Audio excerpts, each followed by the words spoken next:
Is there something that comes to mind that's happened in your life where you followed your intuition and you were right, or you didn't follow your intuition and you wish you had? I was about 9.5, 10 years old, and my sister and I were about almost 10 years apart. And I had her outside. It was not too far from my parents or from our home. And there was this little park. And I had her in the swing, and we had just gotten there. I was there with a friend of mine, and I was like playing with my sister, pushing her on the swing.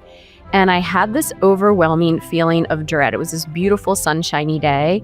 And I had this feeling, and it was just like almost like predatory. And I was looking around and nothing was around me. And then I heard, literally, it was one of the very few times I've heard a voice this loud outside of me, yet everywhere around at the same time, say, get out now. Hi, everybody. Welcome to the Ask Julie Ryan Show.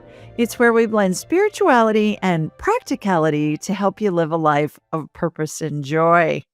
What if the psychic gifts you've always been told were rare are actually within every one of us? My guest, Nichole Bigley, has made it her mission to uncover the hidden truths about intuition, energy, and the spirit world. Through her hit podcast, A Psychic Story, Nichole brings the mystical into the mainstream, showing how ordinary people can access extraordinary guidance. Join me as we explore what happens when you start trusting your inner voice, communicating with your angels, and remembering who you really are, a soul having a human experience. If you've ever wondered how to tune into spirit and tell divine nudges from coincidence, you'll want to hear this conversation. Please remember to subscribe, leave a comment, and share this episode with your family and friends. Now, let's go talk with Nichole. Nichole, I'm so thrilled to have you on the show with us today. Thank you for taking the time to join us. Thank you so much for having me. It is truly an honor.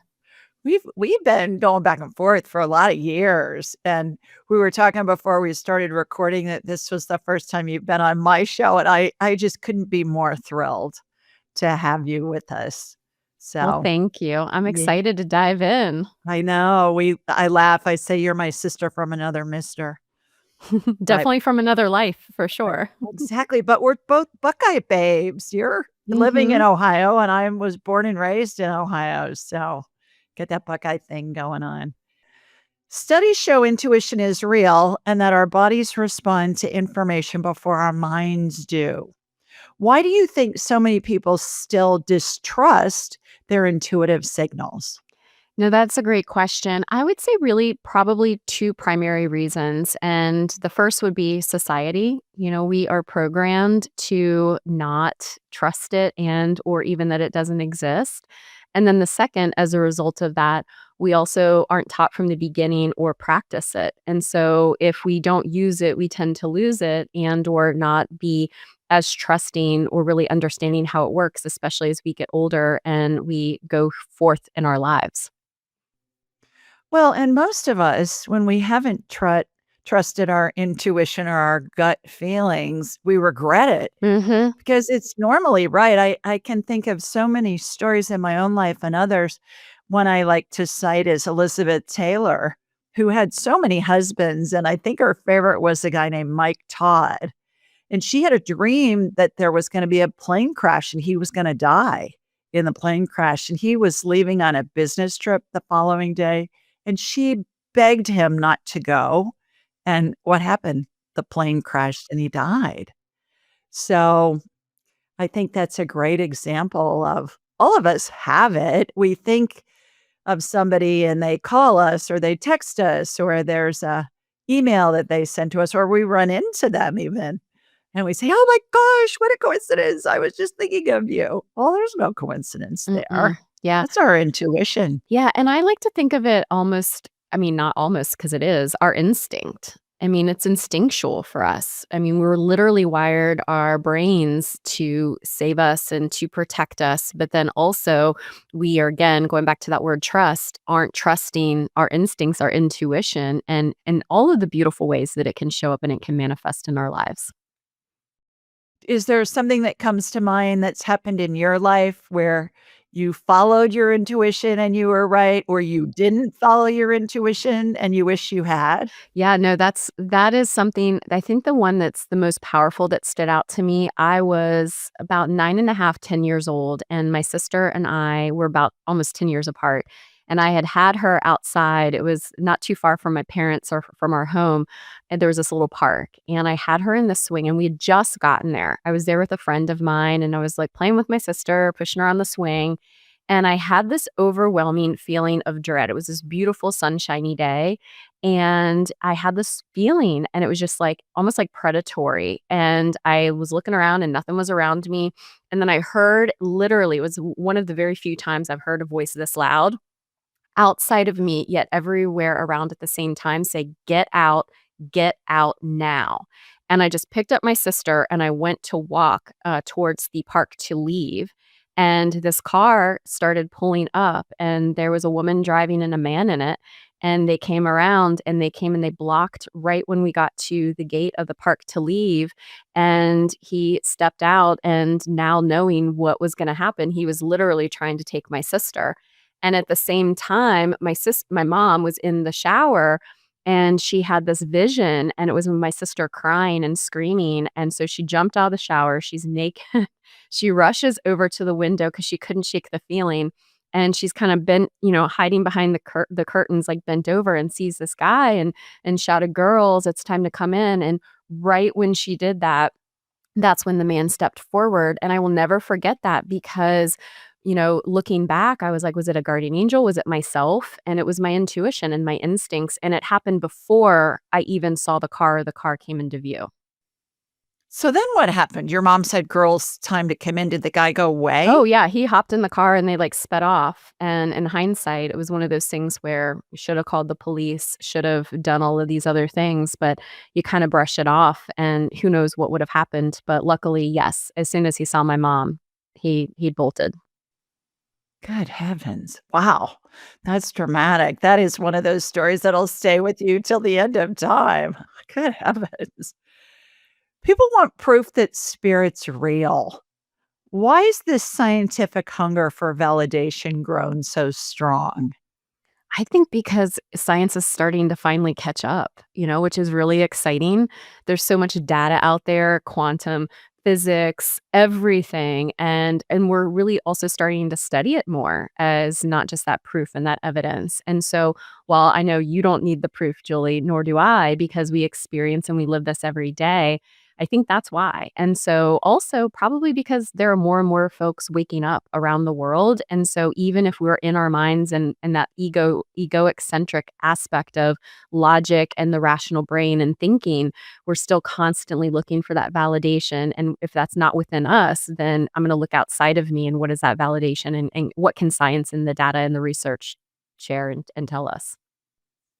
I like to say science is catching up with woo woo. I love it. Woo woo's been around a I whole get lot so longer. excited when I see all the new studies and the research, and I'm like, "Yes." Uh-huh. I do too. Or when a healing occurs and there's like a new organ that's showing up on the scans, and the doctors are going, "What the heck?" And they're sometimes over the years have called me and said, "All right, what are you doing and how does this stuff work?"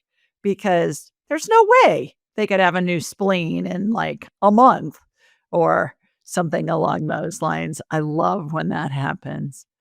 What surprised you the most while researching intuition and its connection to the brain and energy fields? I don't know if it's, like, something that's, surprised me or I gravitated towards the most other than I feel, and I'm sure you probably have experienced this too, that our energy bodies are so layered that and at the same time, they're so connected. So when it comes to our intuition in our brain, I think really understanding that the things that we visualize, the things that we think are our creative imagination, and then the facts of, you dream something and they said, if your dream of working out, it's just as powerful as if you're actually working out. Like your body doesn't know the difference. And that whole like subconscious conscious connection and that correlation to how our brains work and then bringing it into the physical, to me, I would say that's the thing that probably stands out the most and how it's so layered and beautiful and interconnected. I hadn't heard that if you dream about working out, that it's the equivalent of working out. I'm Mhm. I'm gonna be trying I that. know. Can you imagine, like, before you go to bed? And that's also why I have a healthy body. I am, fully healed, and then you have the intention, I wanna work out while I'm dreaming. Yeah. Oh, I'm gonna be trying that. I got one of those vibration plates Mhm. recently. I call it when I'm on it, I call it, "I'm gonna go shake and bake." Like the old Do shake you and like bake. it? Is it good? I love Mhm. it, but they say that when you stand on it, I do squats on it, it's hard. I mean, my quads are feeling it big time, and that's usually after I come in from a walk, I'll do that, and it says that it's the equivalent if you stand on it for 10 minutes, it's the equivalent of doing 100 push-ups. I'm all about Heck that. yeah. Sign me up. And I keep thinking, "Well, I'm gonna do it while I'm watching TV or something like that," which I always forget.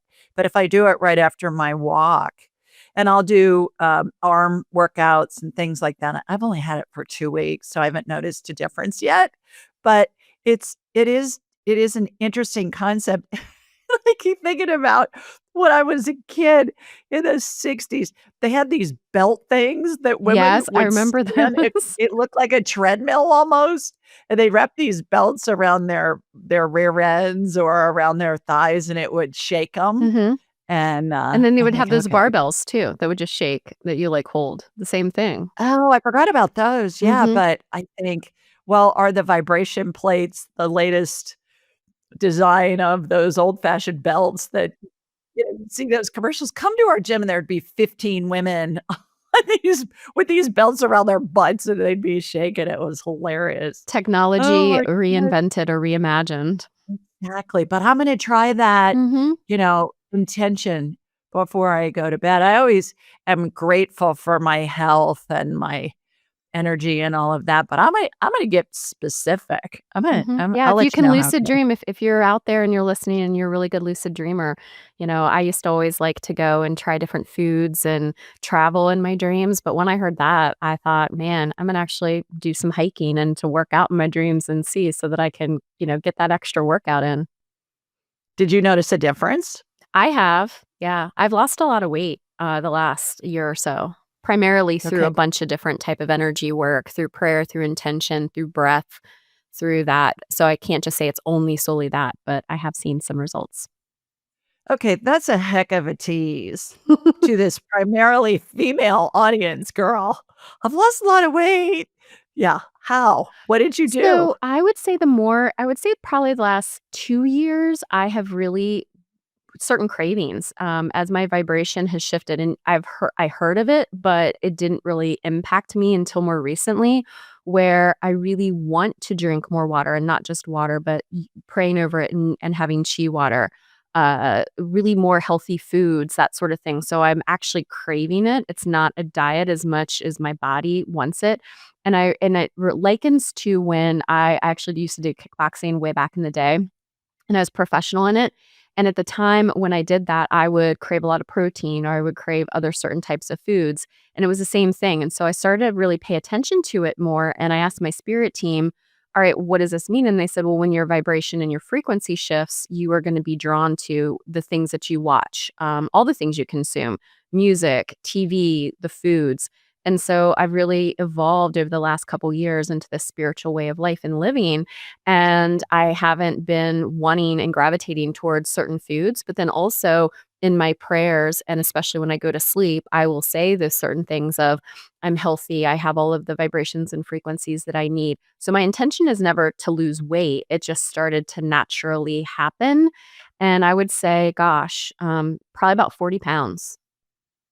Wow, congratulations Thank on you. that. Thank you. Wonderful. I gave up sugar about 6.5 years ago because 'cause I'm a sugar addict, and so I didn't even have cake at my son's wedding, but I told him, Jonathan, I said, "Now, honey, the last 2 weeks of my life, I want you to bring me every cookie, every cupcake, every brownie, every whatever, and I'm gonna eat it for the last 2 weeks of my life," and he said, Okay, mom, that's fine, but how am I gonna know it's the last 2 weeks of your life?" I said, "I'm psychic. I'm gonna tell you."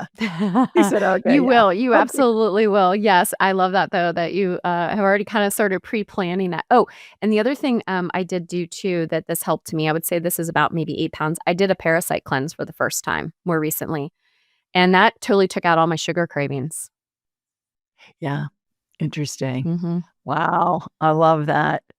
What's the biggest misconception about psychic ability?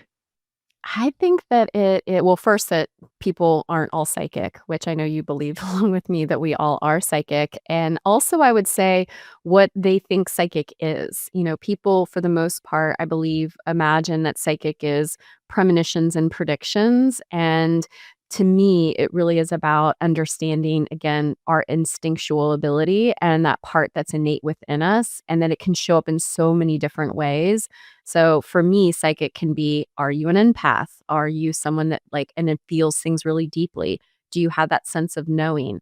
And so that can be a really loaded question, right? But for me, growing up this way and having, and fortunately with family that supported it, it was really, I was able to experience it on so many different levels, which is also why I don't quite fully understand why people still question it or even what psychic is. Yeah. I think people are afraid that we're gonna be able to read their minds. Yeah, I guess, yeah. Which I've very rarely can just read somebody's mind, and especially not without permission too, and I'm also not intentionally walking around. I mean, I have a lot going on. I don't need to read everybody else's minds. I'm the same way. I never scan anybody Uh-uh. without their Mm-mm. permission. Can you imagine going to a football game or something and there's 100,000 people in the stadium, you're getting, "Oh, that one's got that going on, and this one's got strep throat, and that one's getting a divorce," and whatever. Please, that would be obnoxious. Yeah, it's not my So business anyway. So exactly. I think it's unethical to scan absolutely. people Mhm. without their permission. You mentioned that you felt like this and had these abilities for most of your life. Can you tell us about that? And do you come from a family of intuitives? Yes, so both my family lines, so on my mom's side and my dad's side, they come from highly intuitive people, but no one's like a professional necessarily or did this for work or anything aside from myself. And through that, they were very supportive because they all had different types of abilities. So my dad, for example, his side of the family, my grandmother, my aunts, they can see people literally like you and me who have crossed over, but in the flesh and in fully form. I can't see that or experience that. There's healers, Mhm. there's all kinds of things. And so growing up, anytime I would experience something or share, again, very supportive when we would talk about it, but then they would say, don't share it outside the family. People won't necessarily understand, you know? But ever since I was born, really, it was one of those things where I had this deep sense of knowing that we came, I say God, but from universal source and that we were all connected and very close relationship with angels. At the time, I didn't refer to them as angels. I thought that everyone could see them and experience them. And I had that connection. And as I was growing up, as I would go through things in life, they would teach me little things. I say little, but it was very impactful exercises, how to approach things. And so it wasn't until I got maybe to my teenage years and getting into that age where I'm like, wow, really people definitely aren't into this as the way my family is or even the way I am. So that was very eye-opening.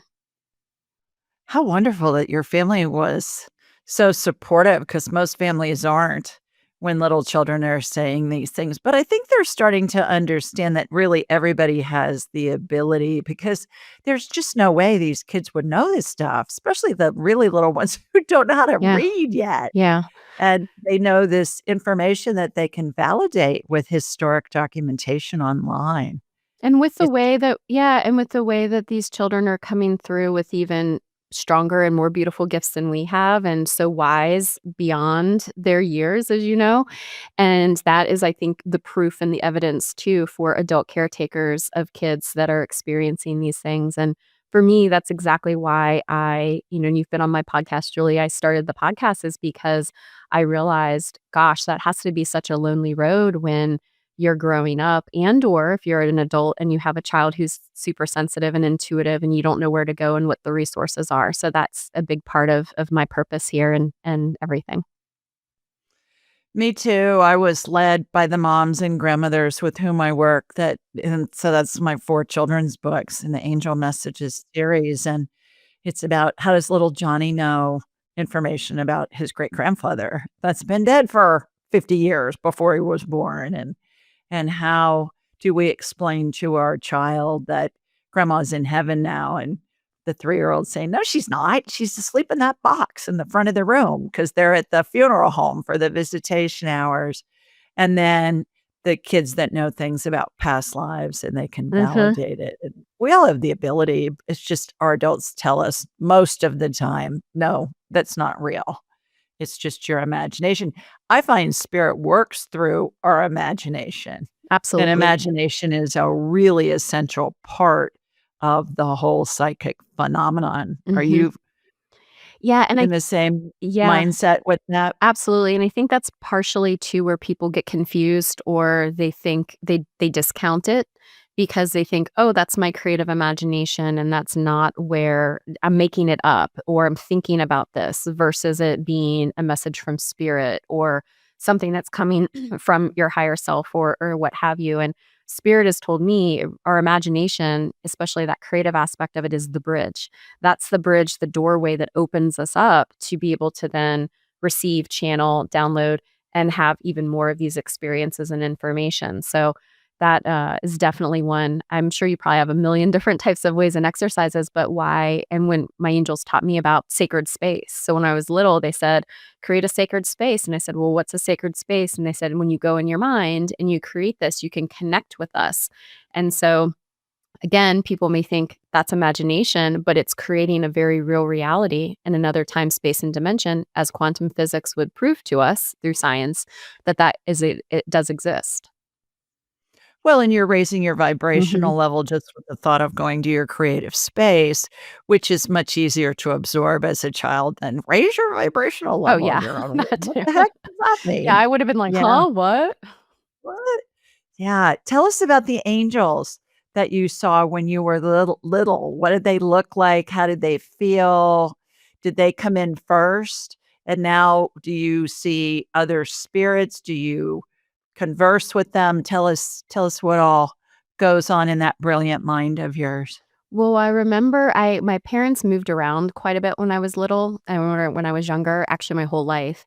And so I would do a lot of alone time or have a lot of alone time and playing by myself. And for I would say when I was between the ages of 3 all the way up to 5, I would feel this presence in the room, but I couldn't see it. It was like this very strong presence of a being. Didn't feel human necessarily. It definitely felt, now looking back, celestial. And it finally one day I just had the courage to say, "Who are you? What are you?" And I spoke it out loud, and then I heard and felt more telepathically, I heard the name Michael. And so for years and years and years, I had this, I didn't call it my spirit guide or my angel or anything. I just say Michael.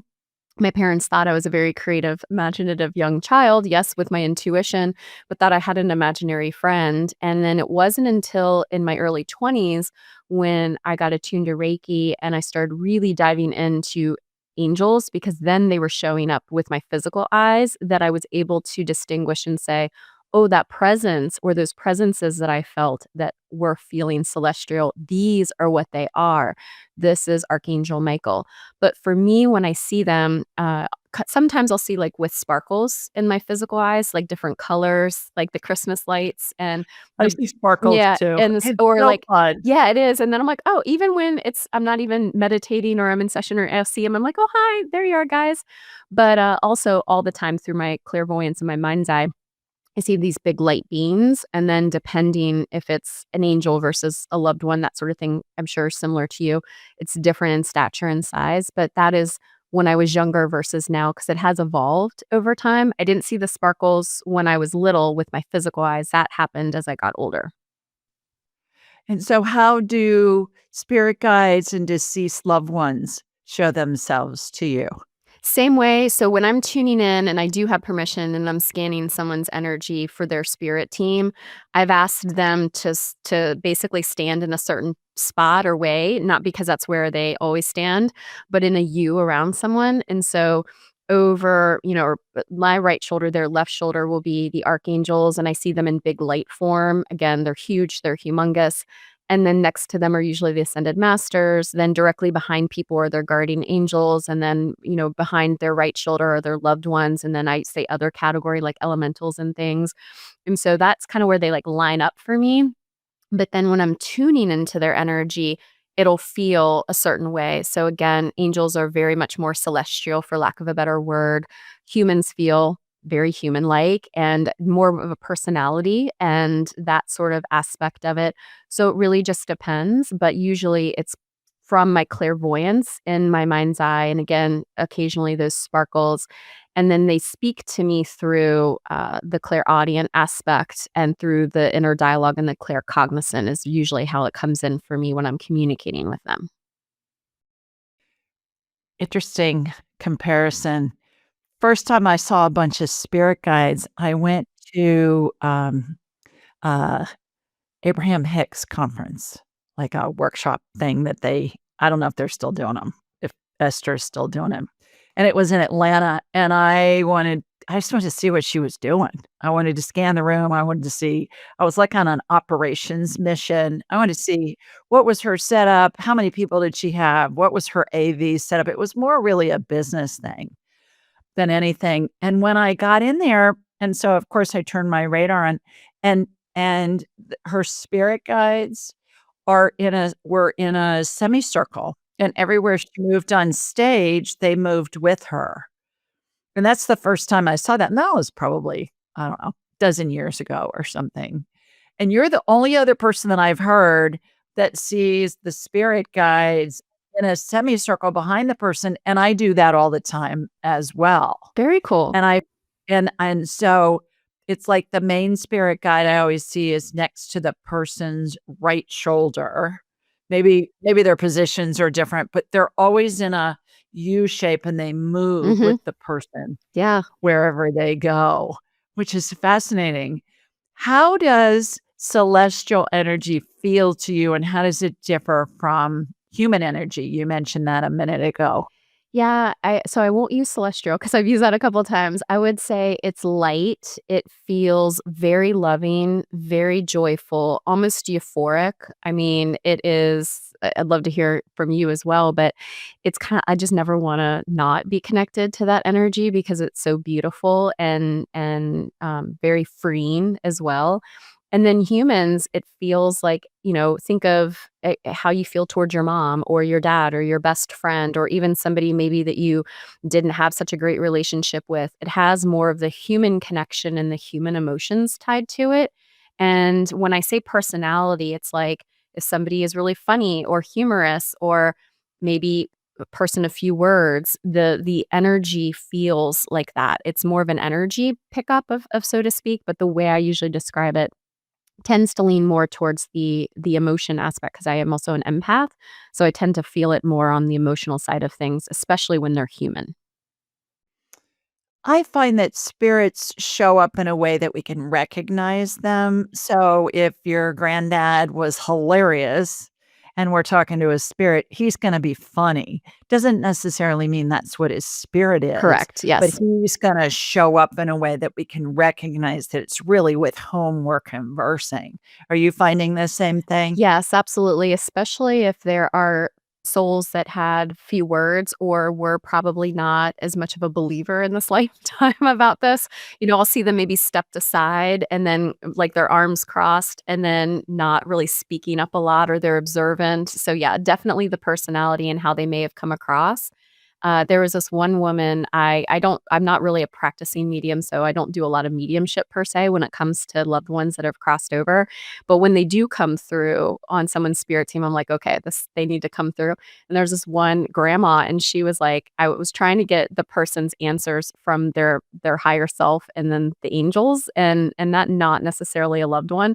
And she was like adamant, and she sat down, and it was this table, and she like cleared the table, and she showed me her kitchen table, and she said, "You need to tell her we're going to talk about the tea here."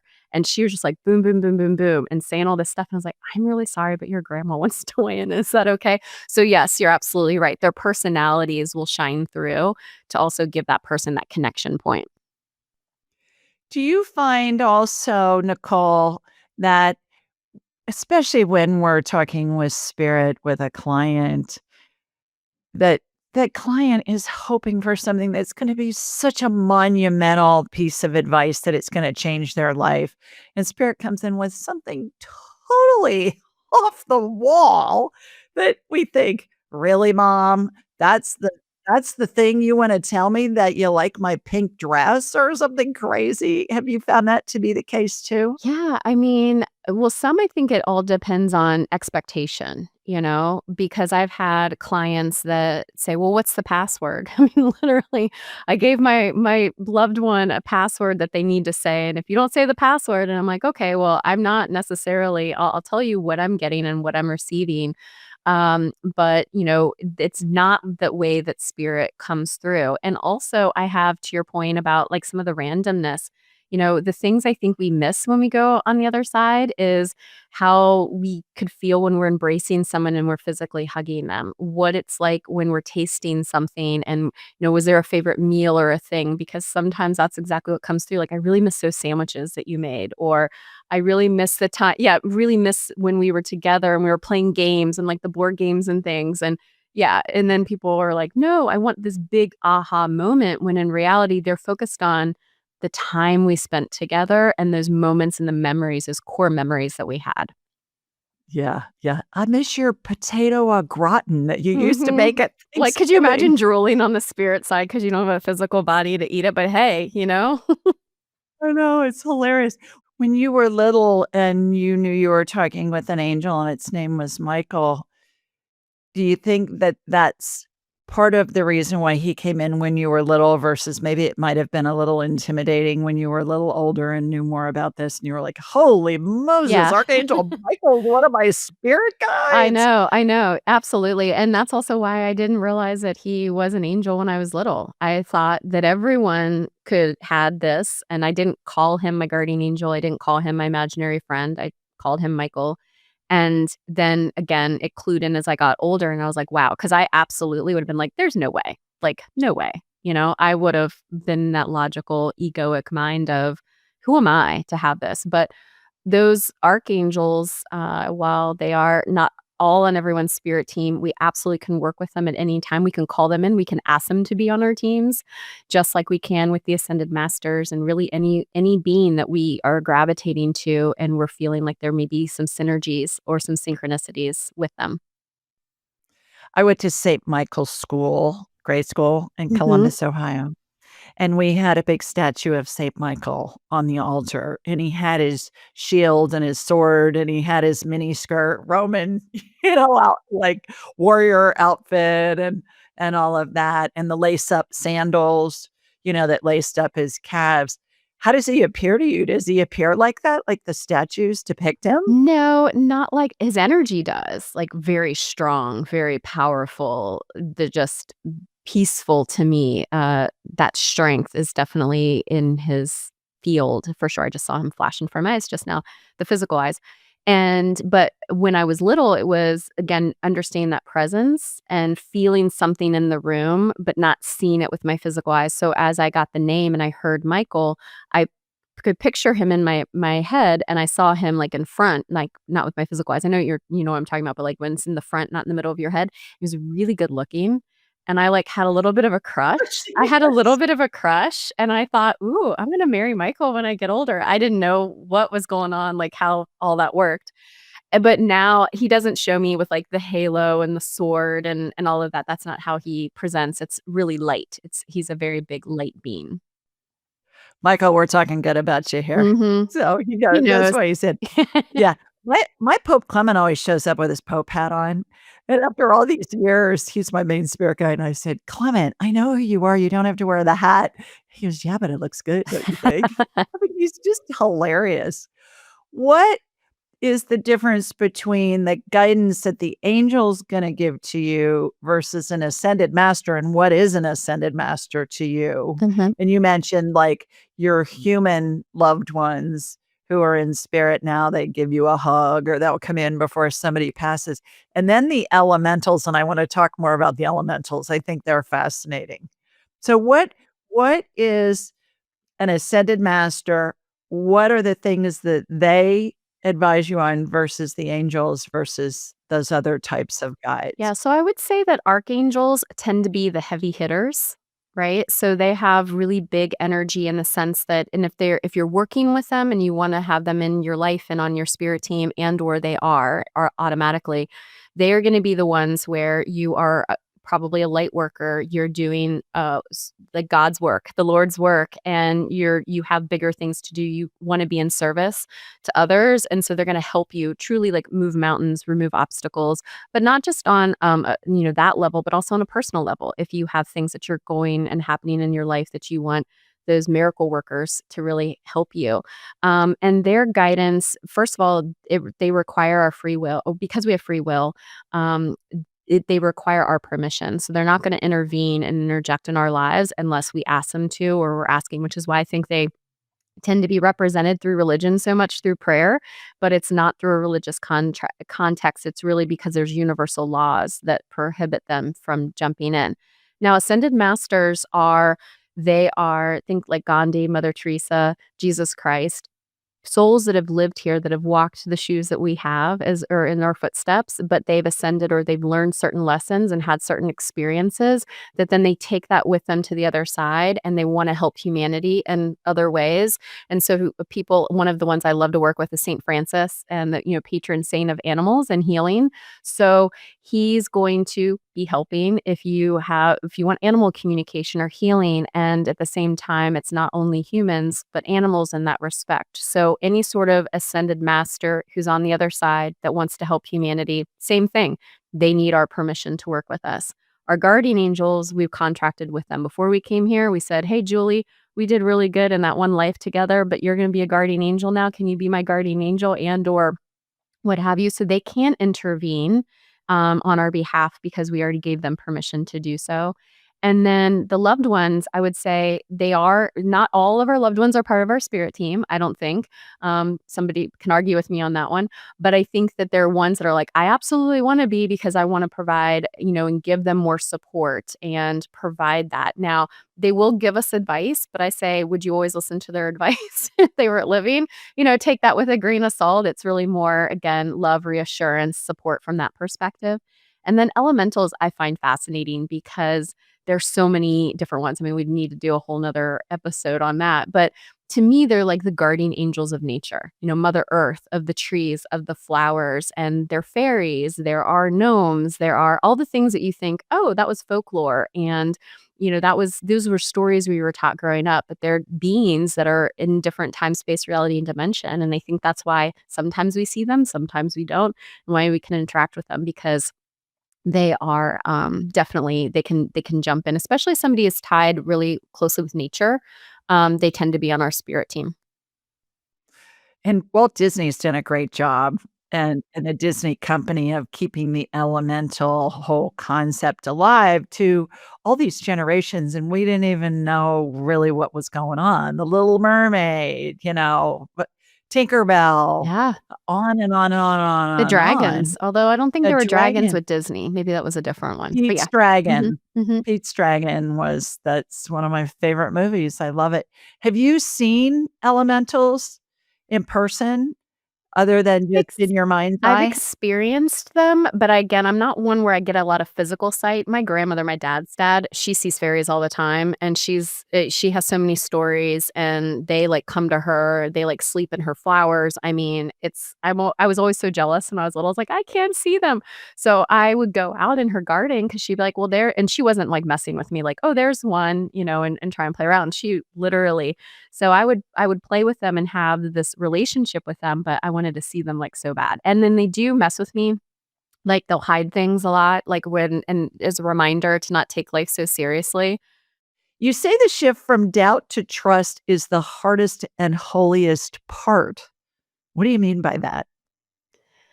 Well, from doubt to trust, it's kinda like when we have these big decisions that we make in our lives, we are expecting the courage to have it happen before we take that step or we make that change, but it actually happens after. So, if you're having doubts, you're not gonna move into the trust. So you have to kind of flip your perspective and your perception of, I believe, I trust, I have that faith. And then that's when it clicks and it starts to happen. And I do think that that's one of the biggest hurdles or the biggest hurdle for people. I agree. You also say that intuition grows through repetition, not revelation. I thought that was profound, girl. Are there small, easily repeatable practices that you recommend to anybody wanting to explore this path? Yes, absolutely. And to put a finer point on it too, think of it like a numbers game. If you speak to your spirit team or you try and tap into your intuition once a year, your result is going to be once a year, maybe zero. If you do it every single day or multiple times a day, think about how often you have more opportunity to be open and to receive.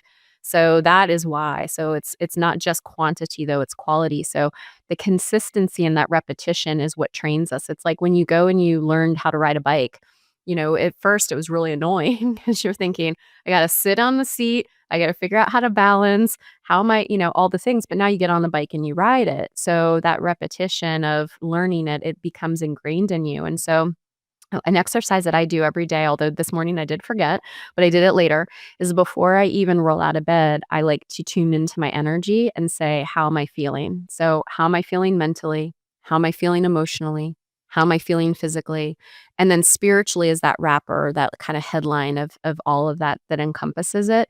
And what that does is it brings you not just into the present moment and you're consciously aware, but you're more aware of how your intuition is that baseline and of your own energy. So then as you're going throughout your day, you're able to then see, oh, I'm feeling differently in this aspect, or this happened, or oh, that's my angels or my loved ones getting my attention. You're just more consciously aware. So I say for anyone, if you're wondering where to start, that's a really great place to do it from a repetitive perspective. Because then the more you do it, it's like breathing and you're not even noticing and you're riding that bike and you're off to the races.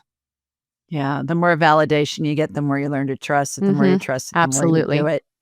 I believe that we lay neural pathways in our brain, Mhm. and it gives us the ability to do this work, which is just enhancing what we already come in with. We've already discussed that. It's just developing and enhancing it. I had Dr. Daniel Amen on this show because I had him do a brain scan on Mhm. me. Oh, I very wanted to cool. see if there was a part of the brain, part of my brain that lit up when I was doing woo woo, and he did. And sure enough, there was. He calls it the God spot. I've And heard of he that, yeah. Yeah, and he said, "Yours is very busy." But I know that I've developed it over decades of just doing it, and I agree with you. I think that practice is the number one thing because you can listen to a podcast, you can read a book, you can go to a workshop, but until you're doing it and doing it over a period of time, that's when it really comes in. You said that everybody has a spirit team guiding them. Going back to that for a minute, how can anybody tap into their spirit team and how can they realize who makes up their spirit team? Mhm. Well, this is one of my favorite questions because, it really, again, depends on how you wanna go about it. So, after I tune into my energy and I see how I'm feeling and I know that that's my baseline, depending on what my goal is for the day, like, specifically for me on a personal level, I'll say, "Okay, all right, spirit team, I want to receive messages that are clear and succinct, that are for my best and highest good. I'm going to pay attention today." And I set it and release it. And then I pay attention to intuitively, again, because I have that baseline, what's changing? What are their subtleties? What are those things that are coming through? Now, I kind of cast a wide net because, I have figured out how to do that. But if you're starting out, I always recommend maybe you ask a loved one that's on the other side that you know what their personality and what they're like and say, "Hey, mom, I really want to see you and feel you today. Can you send me some signs and communicate with me? Or I have this question. Can you help me with this answer?" But then I always say, don't just do it that day. It takes time, especially as you're learning. Think about that bike. Practice makes perfect. And that is do it for at least a week, if not 2 weeks, and see what are you receiving? What are those repetitive patterns, those synchronicities, those pieces of the puzzle that help you see the bigger picture? Because you're gonna also understand how spirit wants to speak and communicate with you. And then you can switch it up like 2 weeks later, call in your guardian angel or something, and that's how you get to know them. I call it dating your spirit team. You're not just gonna you're not just gonna, like, go out for coffee once, Go out for coffee, maybe a concert here, maybe a dinner here. I love that. Dating your spirit team. Do your angels and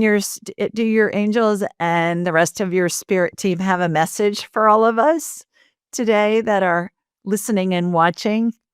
Yeah, they wanna say, first of all, as soon as before you even had the question out of your mouth, I heard, "We're here," and then I heard, "We're here in a big way." I think that there's so much going on right now. I don't wanna say it's all distraction, but there's just so much. There's war. People are worried about where their paycheck is coming in. They feel like there's such disconnection, and they're saying that's not the case. It's actually we're more on the same page than ever. We just feel like we're not because you look at social media and the majority of what's out there right now, it's bots. It's not even human to human. You think you're having a conversation with a human and you're not.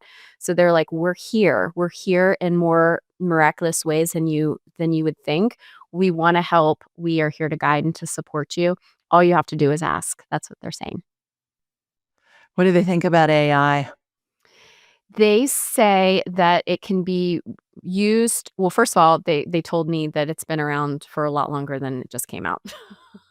They're Right, when they right. told me that, I was like, "Well, duh," because I didn't think about it. They were like, Yeah. "It's been around for, Yeah. like, 15 years. Oh, They just easy. now released it, Nicole," type of thing, first and foremost, and they said, "Use it responsibly." It's literally like drinking, you wouldn't drink and drive, you wouldn't use AI irresponsibly, and so there are gonna be people that use it to just not have to think, to numb out, to, do their work and do their jobs, and that's one thing, and then the other is they can really deepen humanity and deepen our consciousness, and so it's like they show me the scales. It's like, it's the light and dark. You need the light in order for the dark to exist and vice versa, and they're like, "With AI, it's gonna help, but you have to use it responsibly."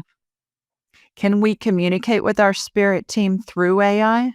They said yes. They've been telling me yes, for sure. It's kinda like when you all of a sudden are scrolling through Instagram and then you see something and you think it's the algorithm, but it's also our spirit team is gonna get our attention any way that they can and how we ask. What they've asked us not to do, though, is have us use AI as, like, being their guru or oracle or what have you.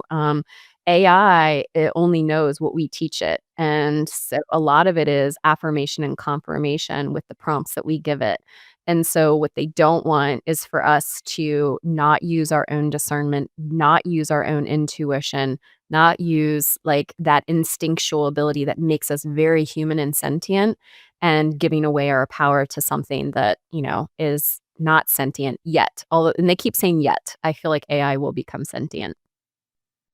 What does that mean? Means that it has its own thoughts Mm, 'kay. and its own personality and its own essence, essentially. I've talked to several people that believe that it's how we say the prompts and we connect to our spirit guides and our team first and then put the question in, and then they believe that it's the spirit team that's talking through AI. It can be, yeah. That's what I mentioned kinda about the prompts. It's like what you go in and not because a lot of people will use it like they want it to be like, agree with me. And so even if I'm asking AI to rewrite something for me and help me with like with processing a thought, 9 times out of 10 it's agreeing with me. And I realized it's just agreeing with me because I didn't prompt it to say, "I don't want you to agree with me. I want these things. I actually want critical thinking." And then the stuff from it was very different. So, it's very important, and people don't necessarily understand that. And I think a lot of people are afraid of it just because of how it's being portrayed, and I think it's fantastic. I think Mhm. it can really help us It really can in a help lot of humanity. Mhm. a lot of different ways and make things easier and quicker and, less tedious for us as we go about just our day-to-day lives, whether we're talking about spiritual stuff or you're wanting to research something. It's It's just really helped with fascinating. research. Oh, Yeah, it's absolutely. great. Mhm. I agree. I agree. Can you share with us something that was one of the most fun or surprising intuitive experiences you've ever had? Now, you told us about keeping your sister from being kidnapped. That would not be a fun experience, but can you think of a fun or what I would say, a fun or magical It's experience? sad but happy. So, I had what I call a soul pet, a soul dog of mine, where I felt like, oh, he was just my life. I mean, I love all animals, but there was definitely a bond there. And when he passed and he transitioned to the other side, I was obviously like, I was so broken with that, but it was such a beautiful experience because I could feel his soul leave his body. I could see it in my mind's eye, not physically. And as I saw that happen, he went out and he went and it went right to my chest. And then I could feel him in my heart, not the love and the grief part, but the actual like becoming that part. There's that saying I'm going to butcher it. I don't remember exactly how you say it, but that there's these soul fragments and like we exchange energy. It's like he gave me this gift. And for the better part of a year and a half, I call it a heart hug now. I can, like, feel him within my heart, like, that chakra center, and then his energy is expansive, and that really taught me that connection that we all talk about, but then we all disregard too, that we're never disconnected and that we can feel it, we can experience it, we can communicate. It wasn't that telepathic, it was a true energy, like an energy exchange, and that was such a beautiful gift and experience because I hadn't had that before with anyone, a friend, family member, or a pet that had crossed before, but to experience it on that level was very profound. Wow. Sounds like it. Last question, why do we incarnate? Oh gosh, that's a whole nother episode. I would say to keep it short, to have we're spiritual beings to have a human experience. My guides and angels said, Nicole, there are things that you can do here that Julie can do, that everyone out here in humanity can do, and we can't because we're not human. And it's to experience in the physical and in that human form, but to have all the ups and downs and to feel things fully. Earth is, in the entire galaxy, the emotion planet. And so we feel things so intensely and deeply here. And to have that is like not to discount it. And I think that's really ultimately why to boil it down to a bullet point is to be these spiritual beings and having a human experience. And then that the addition and the build from that is to create, to create, to create, to create. And that's why often we're always asking and chasing the question, what is my purpose? And whatever that creation is to us. So Does the purpose change throughout life? I think so. I think a lot of us have a North Star or like what our energy really represents. Like some people are more healers, and healer could be many, many things is what healing means. Some, maybe it's to be creative or all the things. So we have like kind of like that what I call North Star, but our purpose is like chapters, it's seasons, it depends on what we're going through and experiencing in life, and so it's multifaceted, and I don't think it's just one thing. But my spirit team told me 99% of people that come here are gonna accomplish their purpose. They may take that choose your own adventure path and it might not be the shortest path, but we're going to get there. So for the 1% that don't. It can be a circuitous route, is what I always Mhm. say, but you know where you wanna go, and you get there maybe in a way that you hadn't thought of, but that's what we're doing when we're creating. We're Mhm. creating the unimaginable, and it's not something we can imagine because it's not in our human frame of reference, oftentimes because it hasn't existed before now. Correct. Yes, that's a beautiful way Yeah, of saying which it. Mhm. makes it a wonderful adventure. You're extraordinary. You just are so eloquent and so down to earth, and the way that you explain the woo-woo and the spiritual is so easily understood, and and accessible to everybody. So kudos to you for stepping out and helping people really get in touch with their spiritual side and learn that everybody can do it. And you're giving them the tools to help them along their path. Well, thank you, and thank you for all that you've taught me in our conversations. As we were saying a few times up until now, you're like my sister from another mister or another life. So, thank you for Yeah. all you do too. We wouldn't be able to do it just on our own. It takes a true village. How can people learn more about you and your work? Go to psychicstory.com or anything on social, a psychic story. I try to make it as easy as possible for people, and I would love to hear from you. So, thank you for listening. All righty, everybody. Lots for you to ponder here. In the meantime, sending you so much love from Sweet Home, Alabama. Mwah!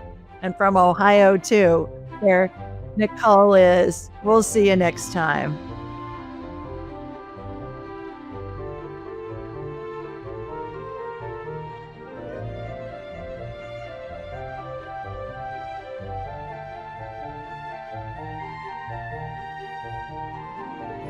To enhance your spiritual journey, click on one of the videos below and remember to subscribe, leave a comment, and share this episode with your family and friends.